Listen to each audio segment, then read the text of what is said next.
वो इस बात से गुस्से में लग रहा था कि किसी ने वास्तव में उन गहनों को चुराने की हिम्मत की जो उसने और दृष्टि ने मिलकर बनाए थे। क्योंकि ये पहला टुकड़ा था जिसे दृष्टि ने एक ज्वेलरी डिजाइनर के रूप में डिजाइन किया था, इसका उसके लिए एक अलग महत्व था। इसके अलावा ये सृजन कुछ ऐसा था जो कल आभूषण प्रदर्शनी की सुर्खियों में खड़ा होगा और दृष्टि को एक सफल ज्वेलरी डिजाइनर के रूप में स्थापित कर देगा। सोचने वाली बात यह है कि सच में कोई ऐसा चूहा बिल में छुपा है जो दृष्टि के लिए इस अवसर को बर्बाद करना चाहता था। उस समय शिवम का पूरा शरीर हत्या के इरादे से कांप रहा था और उसकी आंखें गुस्से से जल रही थी।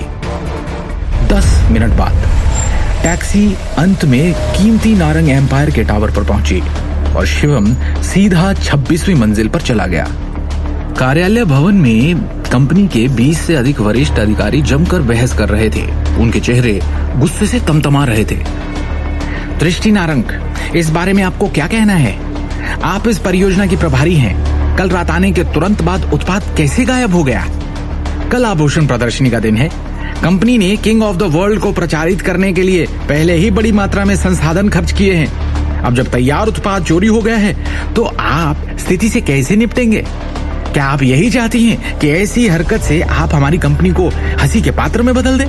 दृष्टि अपनी सीट पर बेबसी बैठी रही और उन सबको एक लाचार अभिव्यक्ति के साथ देखती रही। यदि आपके पास सबूत नहीं है तो बकवास करना बंद कर दें। शिवम कार्यालय में चला आया और अंदर आते हुए उसने शांति से कहा, शिवम गांधी, तो आखिरकार नकारा निकम्मा दामाद आ ही गया। मुझे तो लगा था कि तुम अपने गुनाहों की सजा मिलने के डर से शर्माकर कहीं भाग गए। उस समय करण नारंग ने शिवम को एक चंचल अभिव्यक्ति के साथ देखा। ऐसा लग रहा था कि वो खुद से बेहद खुश है।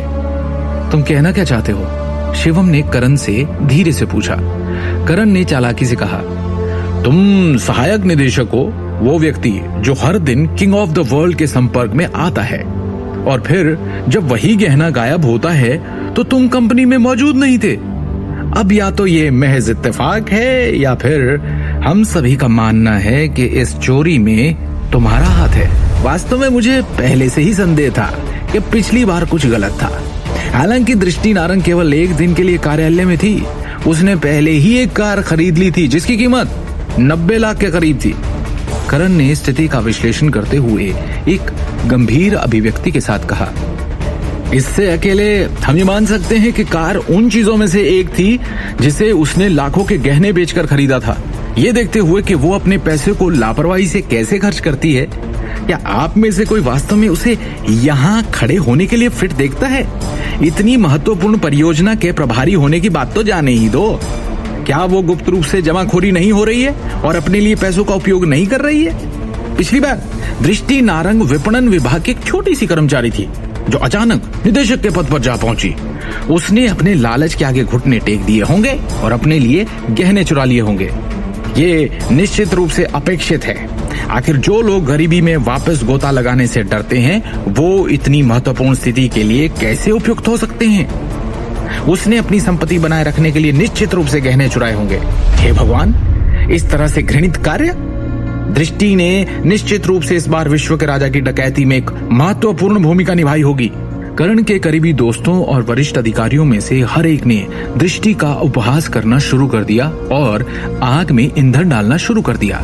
चुप रहो, तुम झूठे आरोपों के साथ मेरी प्रतिष्ठा को धूमिल कर रहे हो, दृष्टि ने गुस्से से कहा। आज काम पर पहुंचने पर दृष्टि पहली थी जिसे पता चला कि तिजोरी में से किंग ऑफ द वर्ल्ड गायब हो गया था।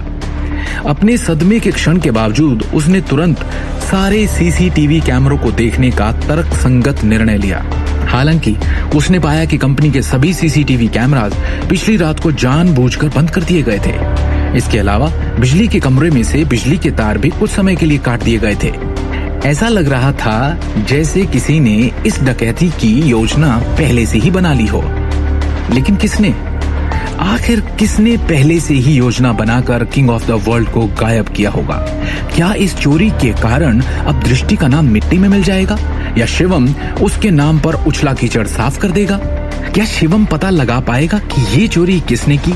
आगे की कहानी जानने के लिए देखिए अगला एपिसोड सिर्फ पॉकेट एफएम के यूट्यूब चैनल पर और शिवम द हिडन वॉरियर के सारे एपिसोड्स को सुनने के लिए डिस्क्रिप्शन में दी लिंक से डाउनलोड करें पॉकेट एफएम ऐप।